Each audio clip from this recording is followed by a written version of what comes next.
এইটো post 8টা ring দি এনেকৈ মাজে মাজে বৰফি দিয়া হৈছে, দেখিছে নাই?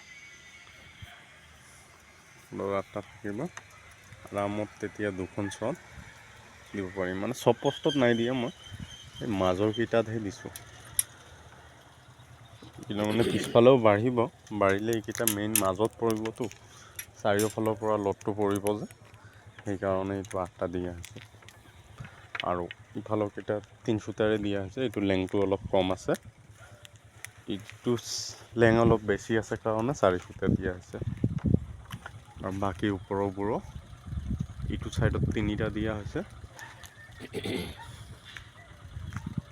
মানে 6ডাল দিয়া হৈছে। ইটো ছাইডত 3টা, সিটো ছাইডত 3টা দিয়া হৈছে। মানে ইফালে লেংটো বেছি যে, ইটো ছাইডত লেংটো বেছি, ইয়াৰ পৰা ইয়ালৈকে, সেইকাৰণে মানে বেছি থকাটো, লেং বেছি থকাৰ ফালে দিব লাগে। এনেকৈ মানে এইখিনি কাম ইয়াত কৰা হৈছে।